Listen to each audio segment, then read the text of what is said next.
Hey rich girls, Kirby here, and today we are going to get you set up with everything you need to know about emergency funds. By the end of this episode, you will know exactly how much you need to have in your emergency fund, what it should be invested in, where you should hold it, and how long it will take to get yourself fully funded.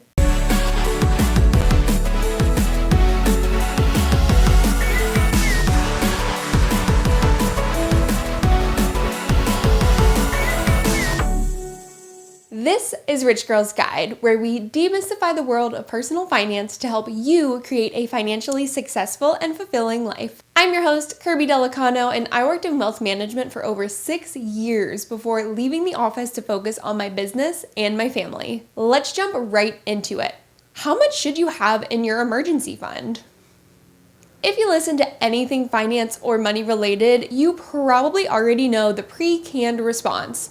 3 to 9 months worth of expenses. That is kind of a big range, and it does not give you any indication as to what expenses should be included in your monthly expense figure. So let's break it down. In the case of a true emergency, think you lose your job and there is zero income coming in, we will want to include expenses that are a need and exclude any expenses that are a want. Needs include rent or mortgage, utilities, groceries, debt payments such as a car payment that you have to make, vet and doctor's appointments, property taxes, and basic toiletries. No drunk elephant, okay? We're talking run-of-the-mill generic face moisturizer if you absolutely must. Wants include things like restaurants and eating out, hair and nail appointments, entertainment, travel and vacation, and any kind of extra shopping that includes makeup, clothes, etc. Now, there are going to be expenses that I call gray area expenses.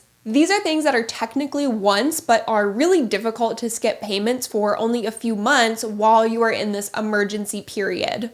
These include things like gym memberships, streaming subscriptions, newspaper or online subscriptions. Basically anything that is set up to bill you periodically that is not easily skipped for a month or two. I would just go down your list of which subscriptions cannot be skipped or stopped easily. Make sure you actually want to continue that subscription moving forward and include those expenses in your monthly needs. Okay, once you have that monthly needs figure, let's say you come up with $2,500 a month, you are now going to multiply that number by 6. So in this case, 2,500 times 6 equals 15,000. Not a tiny number. This figure means in the case of an emergency, let's say you lose your job, you have 6 months worth of needs covered without having to go to a bank and get a loan, without having to get into credit card debt, without having to ask anyone for help. Having 6 months worth of your needs available to you means that you, my friend, are setting yourself up for a very financially secure future. Before we move on to investments, let's quickly back into how long it will take to build up your emergency fund. Let's say on the low end, you can afford to sock away $100 a month into emergency savings. That only works out to $1,200 a year. Even if this is put into a high-yield savings account earning 5% annually, you are looking at nearly 10 years of saving to reach your $15,000 figure. Even if you double down and sock away $200 a month, you will still only reach that 6-month figure after 5 years of saving. What I would do instead is a tag team effort. Sock away a nominal amount each month that you can feasibly afford, like the $100 a month, and work a side hustle or a part-time job to make up the rest. If you can get a part-time job at Target making $15 an hour, work an additional 15 hours a week, your after-tax take-home pay will be roughly $158 a week. If you sock away all of that part-time job money plus the $100 a month and put that into a high-yield savings account earning 5% annually, you will reach $15,000 in savings in just over a year and a half. While a year and a half might seem like a long time now, in the long run, that is just a blip on your radar. And of course, you can still shorten that period of time even further. Birthday and holiday money from grandma goes straight into your savings. Any bonus or overtime pay, straight to savings. Picking up an extra shift or two during months when you have some extra time on your hands, you get the picture. Think about it this way. The quicker you save up that money, the quicker you are able to have more freedom and more fun. After you've saved up enough, you can quit the part-time job and you can stop the extra $100 going into your emergency savings. Now, some people might be thinking, why would you want to stop that monthly $100 going into your savings? At this point, if you are still getting the 5% annual yield on your savings, your emergency fund will start earning an extra $750, 5% of $15,000, without you having to lift a finger. Unless your expenses change drastically, I would just let your interest continue to build and add to your emergency fund. So it is growing year over year without you having to contribute any extra money. What should you be invested in within your emergency fund? In the case of a true emergency, you need to be able to access this money quickly, anywhere from 24 to 48 hours. This means it will need to be held in something liquid, either cash at a bank, cash in a high-yield savings account, or potentially even a mutual fund.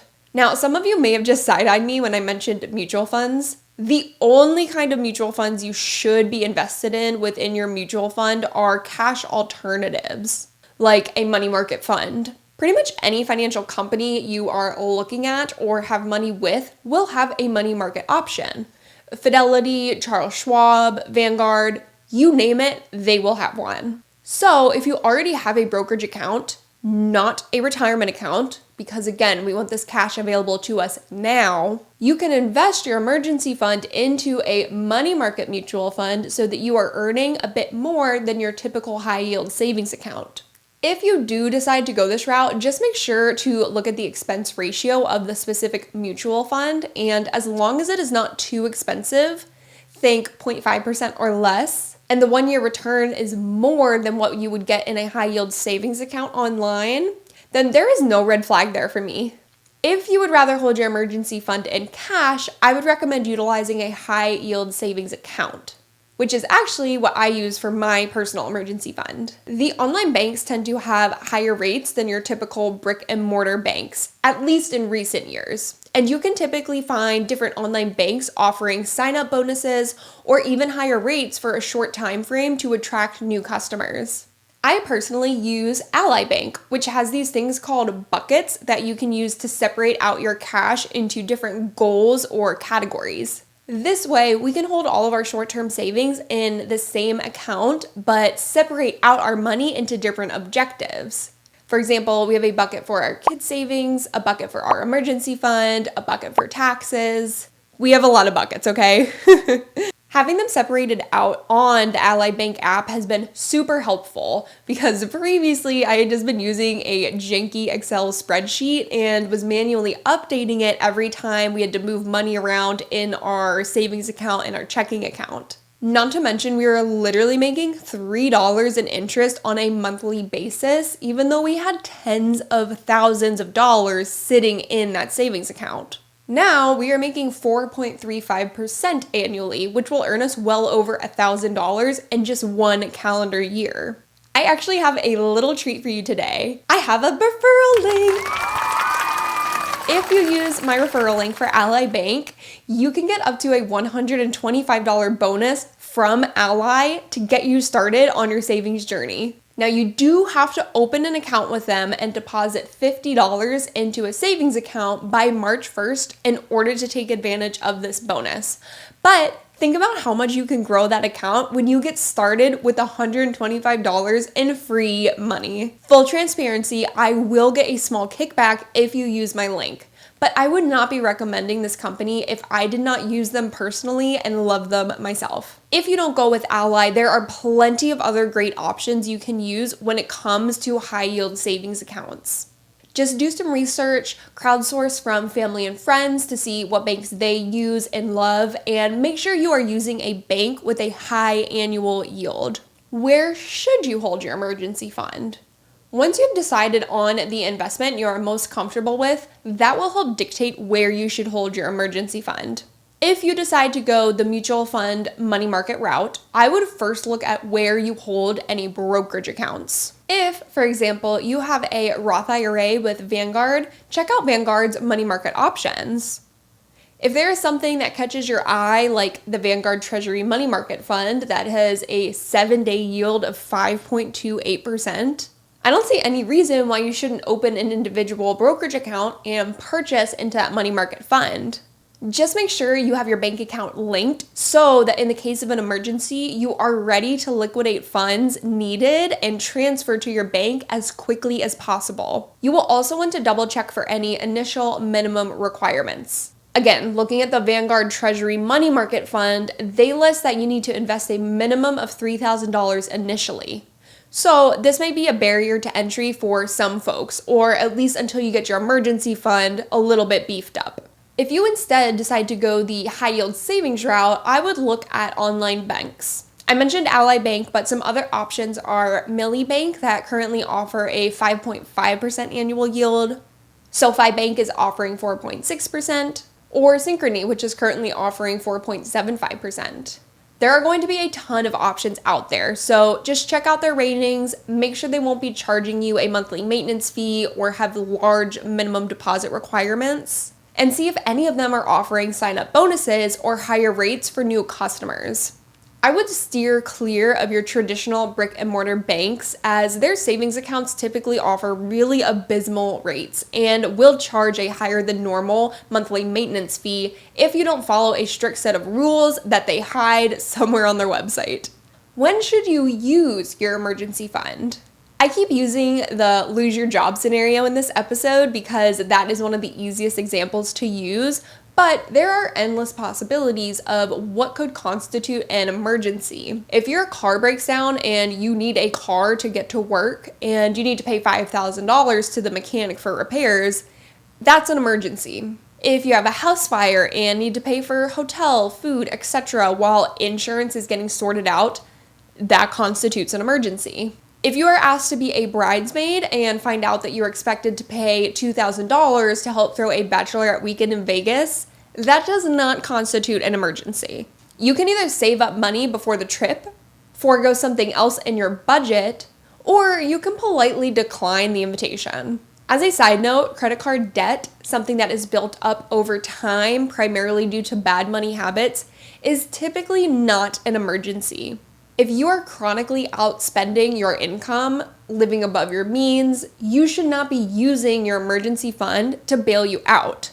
Check out my credit card episode if you are unsure whether or not you are using credit cards correctly. While having an emergency fund is important for, obviously, emergencies, I also strongly believe that the habits surrounding an emergency fund, setting aside money every month, working a little extra to put more money aside, and not touching the bucket even if you really want to go to that bachelorette trip, can help instill good money habits in your everyday life. If you have any pain points or recent wins, please let me know. I will catch up with you on Thursday for another YouTube video, and I'll be back on Monday with another full-length episode. Later, rich girls!